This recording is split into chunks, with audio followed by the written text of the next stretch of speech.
What's happening, sports fans? It is Monday, the 5th of April. We are here to talk through a little NBA DFS. Hopefully, everybody had an awesome Sunday night. If you didn't, time to jump back on that horse today and run through this bad boy. We got baseball starting in a little bit. We got baseball tonight. We got basketball tonight. Year ago, we weren't so busy at this time, but we got a lot of sports talking about. I'm looking forward to the NBA playoffs. We still got a little ways left in this regular season to deal with. I don't know. We'll just call it nonsense. All the nonsense you have to deal with on a daily basis within the NBA.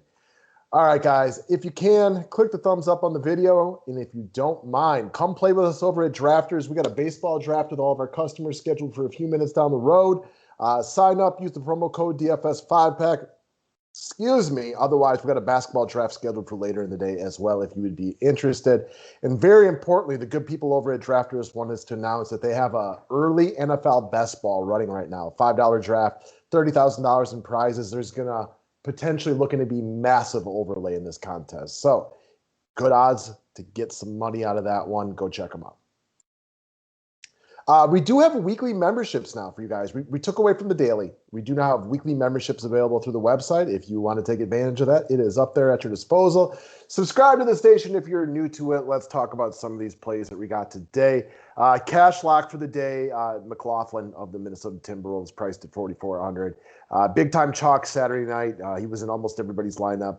He was awesome. Got almost 40 DK points. He's got a little bit of a price bump today, but he's also in a much better spot against Sacramento than he is against Philadelphia, a much weaker defensive team. So as currently we're looking at it, the Minnesota Timberwolves are looking to run tonight with no Beasley, no D'Lo, no Rubio, and no Noel, which means they are weak at the guard position.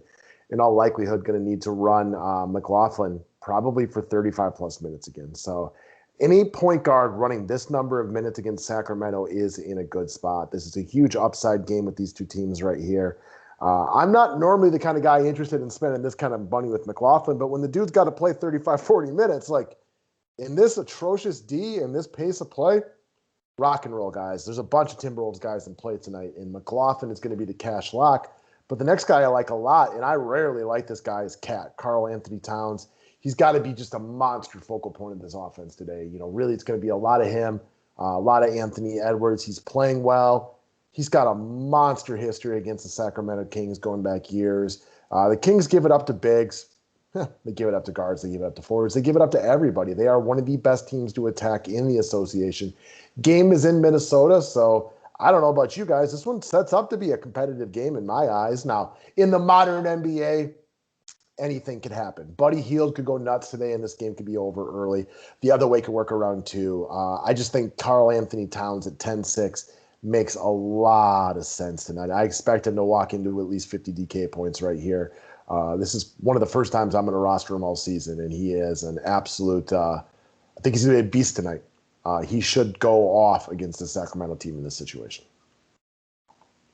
Next up, Pascal Siakam. So we all know Washington's a crush spot, top upside spot in the league, right? Fastest pace, weak defense. Toronto's on the upswing after a good win the other night. I have absolutely no idea if Fred VanVleet's going to play. Siakam is a good play no matter what, but I love him if Fred VanVleet is out. Look for him to be the focal point of this team against Washington. No Rui Hachimura, who is their best defender. Rui is a tough defensive matchup, Siakam, but his ass is gone tonight. So no matter what, I like Siakam, but if VanVleet's out, I love Siakam.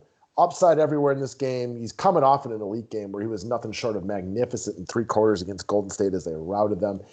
Big fan of Siakam tonight, all formats. All right, let's move over to the long shot of the night. Let's talk about Robin Lopez of the Washington Wizards. So there's a bunch of centers in play tonight. So I anticipate you get Robin Lopez at sub 5%. I want to say about him, no Rui is good because they can't play small tonight. We also know Bryant's been out for months. Gafford's on a thing tonight.